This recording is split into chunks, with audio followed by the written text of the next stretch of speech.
Hello students, welcome back to your channel. मेरे बच्चे, last lecture में हमने शुरू किया था एस्टिमेशन ऑफ नेशनल इनकम और मैंने आपको इनकम मेथड करा दिया था। हमने लास्ट लेक्चर में देखा कि कैसे इनकम मेथड से नेशनल इनकम को कैलकुलेट करते हैं। हमने उसके एक दो न्यूमेरिकल्स भी करके देखे थे और आज मैं आपको करवाऊंगा एक्सपेंडिचर मेथड। हाँ जी मेरे बच्चे, जैसे मैंने लास्ट टाइम भी आपको बताया था कि तीन मेन मेथड है हमारे और एक हम कर चुके हैं इनकम मेथड और second expenditure method.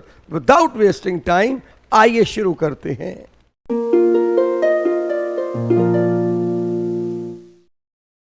Hello students, तो आइए शुरू करते हैं एक्सपेंडिचर मेथड।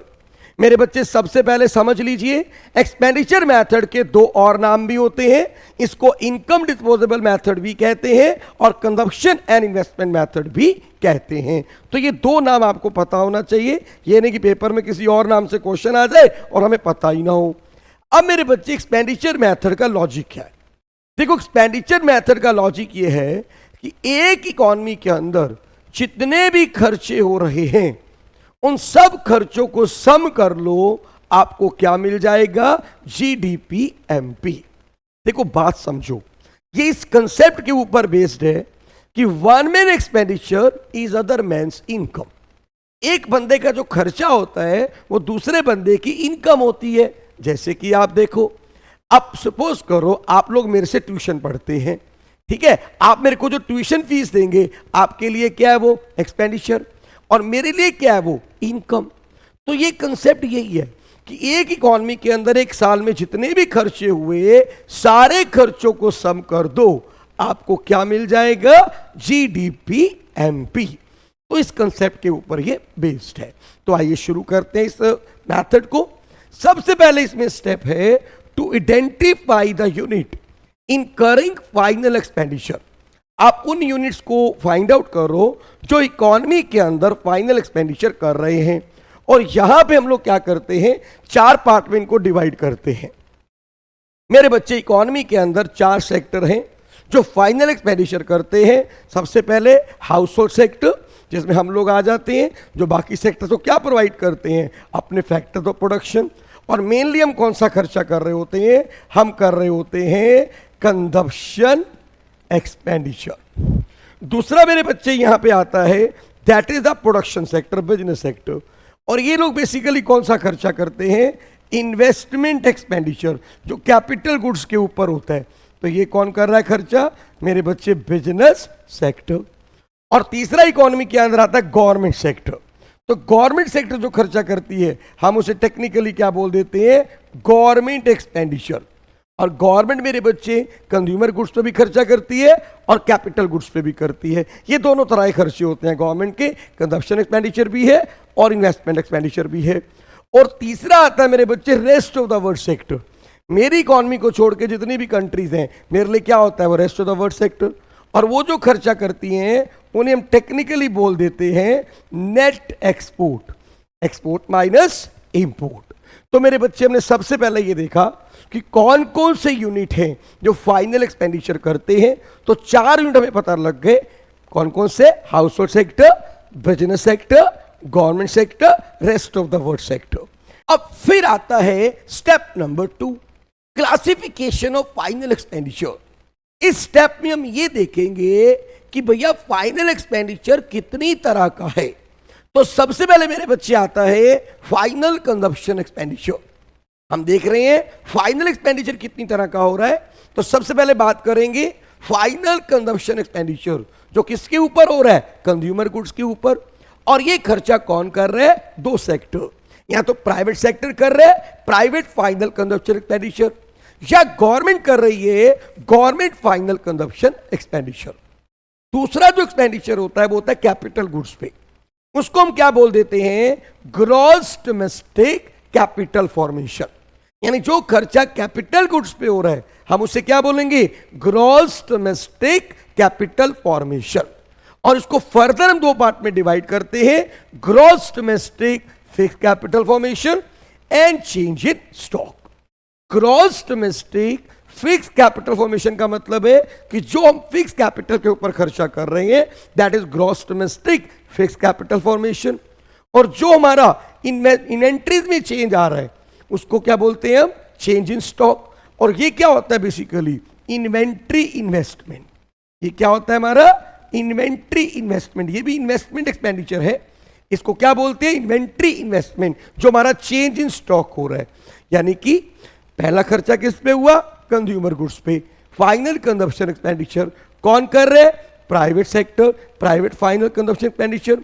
गवर्नमेंट कर रही है, गवर्नमेंट फाइनल कंजप्शन एक्सपेंडिचर।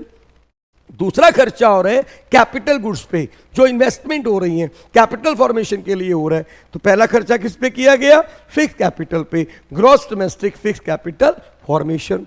और दूसरा जो एक्सपेंडिचर है वो किस पे हो रहा है, इन्वेंट्रीज के ऊपर, जो स्टॉक में चेंज आ रहा है। इन्वेंट्री इन्वेस्टमेंट भी बोल देते हैं, चेंज इन स्टॉक भी बोल देते हैं। और तीसरा खर्चा मेरे बच्चे जो कौन कर रहा है, rest of the world sector, net export, जो किसका डिफरेंस होता है, एक्सपोर्ट माइनस इंपोर्ट। आप सबको पता होना चाहिए, एक्स किसका सिंबल है, एक्सपोर्ट का, एम किसका सिंबल है, इंपोर्ट का। ठीक है मेरे बच्चे, तो ये हमारा सेकंड स्टेप यहां पे खत्म हुआ। हमने ये देखा खर्चे कहां कहां हो रहे हैं। अब आता है स्टेप नंबर 3। स्टेप नंबर 3 कहता है जितने भी खर्चे हैं सबको ऐड कर दो तो you will get GDP MP, जो मैंने शुरू में आपको बताया था। इस जो हमारा मेथड है उसका बेस ही यही है, लॉजिक ही यही है कि जितने भी खर्चे हुए, कौन कौन से खर्चे हुए, private final consumption expenditure, government final consumption expenditure, gross domestic capital formation plus net export, तो आपको क्या मिल जाएगा, जीडीपी एमपी। आज समझ आई मेरे बच्चे, तो जीडीपी एमपी आपके पास आ गया, सारे खर्चे आपने सम कर दिए। अब एक बात का ध्यान रखना, स्पेशली न्यूमेरिकल्स के लिए बोलूंगा, जब न्यूमेरिकल्स आते हैं ना मेरे बच्चे, private consumption expenditure direct given होता है, गवर्नमेंट फाइनल कंजप्शन एक्सपेंडिचर ये भी डायरेक्ट गिवन होता है, नेट एक्सपोर्ट भी डायरेक्ट गिवन होता है।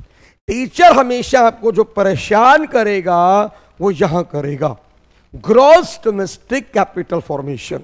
ये न्यूमेरिकल में डायरेक्टली कई बार नहीं दिया होता, तो टीचर इसको कैसे कैसे पूछ सकते हैं, ध्यान दीजिएगा। सबसे पहले हो सकता है टीचर आपको एग्जाम में दे दे gross domestic fixed capital formation. ध्यान दीजिएगा, टीचर ने क्या दिया आपको, gross domestic fixed capital formation. देखो याद रखना, फिक्स लिखा होगा जहां पे, तो आपने क्या करना है, प्लस चेंज इन स्टॉक, तो ये बन जाएगा ग्रॉस डोमेस्टिक कैपिटल फॉर्मेशन। ध्यान रखने, ग्रॉस डोमेस्टिक कैपिटल फॉर्मेशन दिया हुआ है, डायरेक्ट ऐड कर दो, लेकिन ग्रॉस डोमेस्टिक फिक्स दिया हुआ है तो चेंज इन स्टॉक ऐड करो। अच्छा, यहां टीचर क्या करेगा, आपको दे देगा नेट।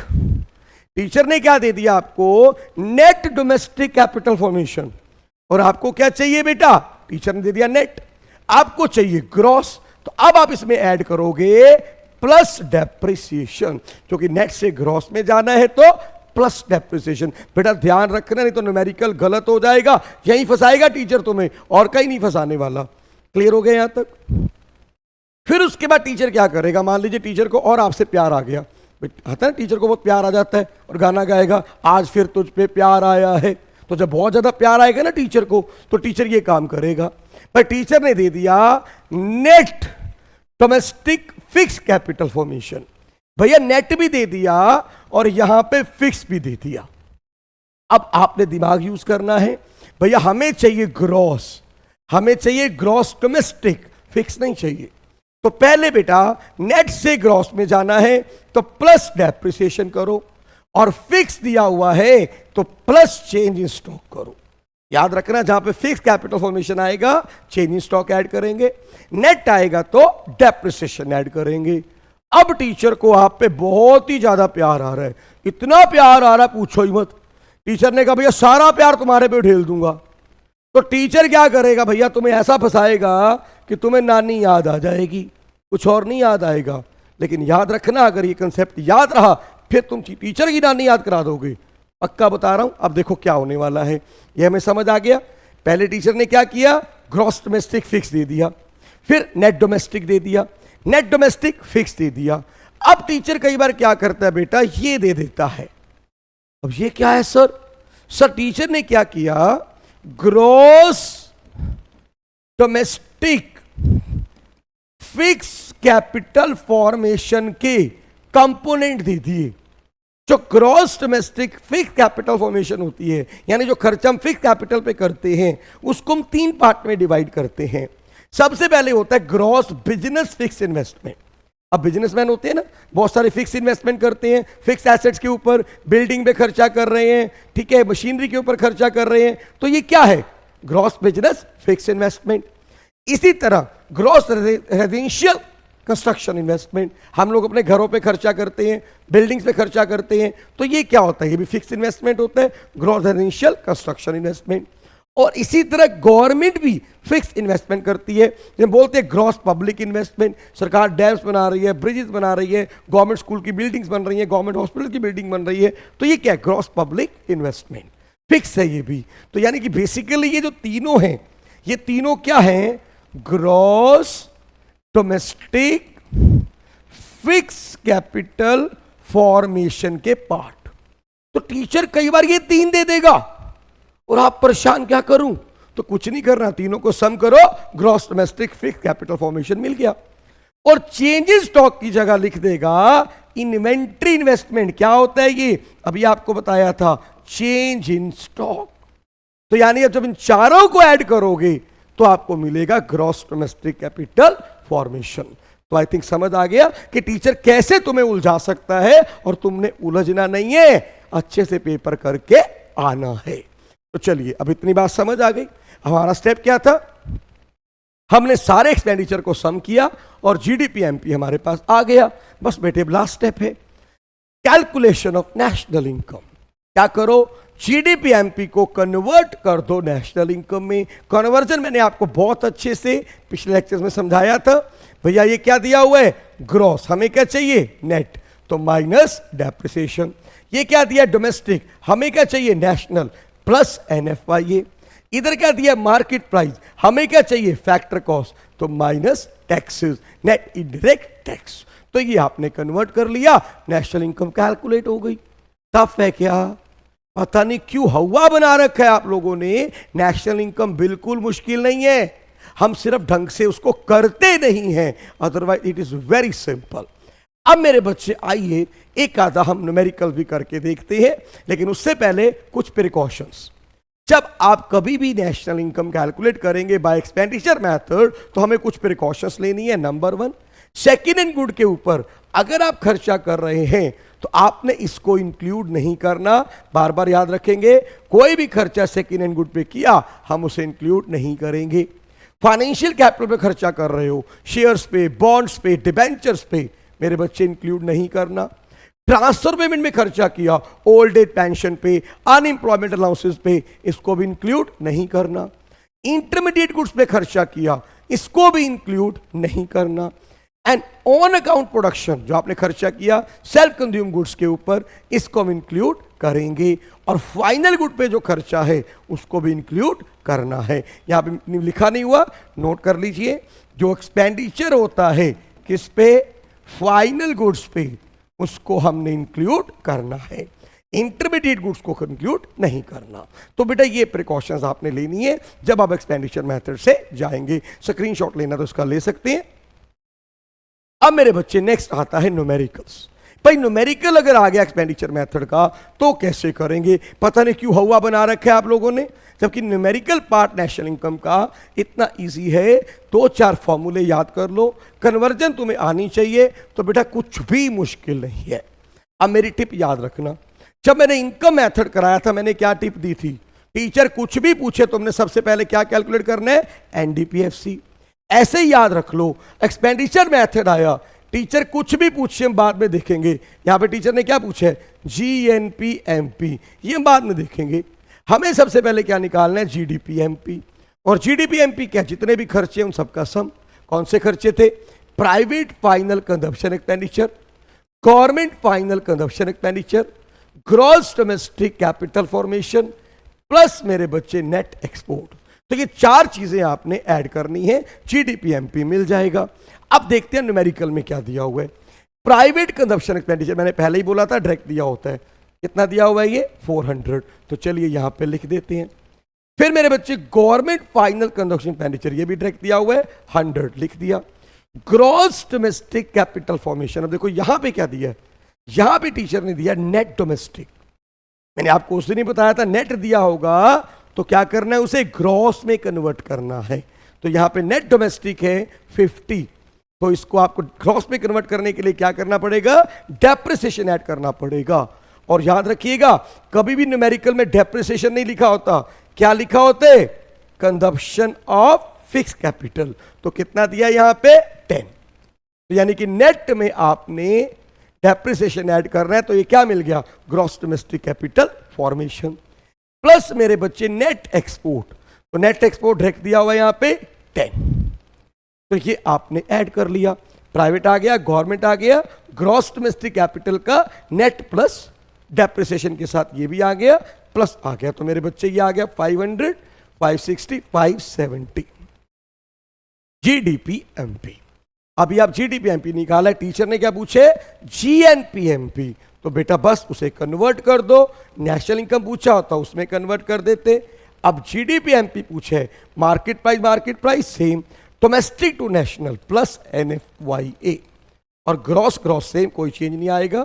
तो 570 प्लस, तो यहां पे देखते हैं net factor income from abroad कितना दिए माय डियर, -10। याद रखिएगा फ्रॉम दिया हुआ है ना, 2 भी देख लो, कई बार 2 अब्रॉड भी दिया होता तो फ्रॉम में से 2 को माइनस करना होता है। तो यहां पे यह आ गया -10, तो माय डियर 560 आ गया मेरा नेशनल इनकम।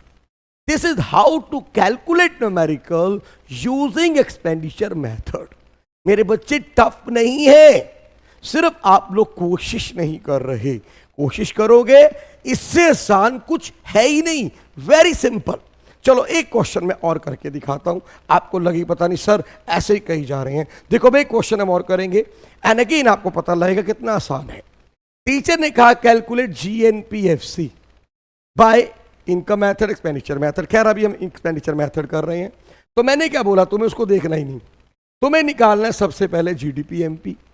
क्या आएगा इसमें, private final consumption expenditure, government final consumption expenditure, और फिर मेरे बच्चे gross domestic fixed capital formation, sorry gross domestic capital formation plus net export.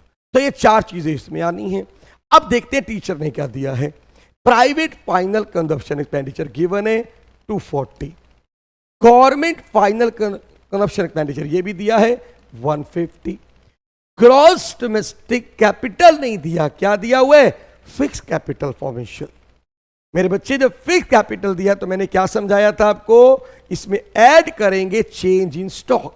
अब देखो ना यहां पे मेरे को क्या चाहिए, gross domestic capital formation. Teacher ने क्या दे दिया, gross domestic fixed capital formation. तो मैंने क्या कहा था, इसमें ऐड करोगे चेंज इन स्टॉक। तो फिक्स कैपिटल फॉर्मेशन कितना दिया हुआ है 600, इसमें हम ऐड करेंगे change in stock, closing minus opening, यानी कि 60 माइनस 40, 60 क्लोजिंग है, ओपनिंग 40 है। तो ये मेरे बच्चे 620 आ गया ग्रॉस डोमेस्टिक कैपिटल फॉर्मेशन। तो ये आपने जरूर फाइंड आउट करना है, टीचर यही फंसाएगा आपको। अगर फिक्स दिया है तो आपने क्या करना है बच्चे, चेंज इन स्टॉक। नेट दिया है तो डेप्रिसिएशन, और नेट और फिक्स दोनों दिए हैं तो डेप्रिसिएशन भी ऐड होगा, चेंज इन स्टॉक भी ऐड होगा।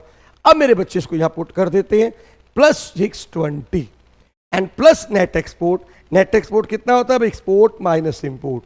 तो ये मेरे पास आ जाएगा 100 माइनस 50, तो ये 50 आपके पास आ गया माय डियर नेट एक्सपोर्ट।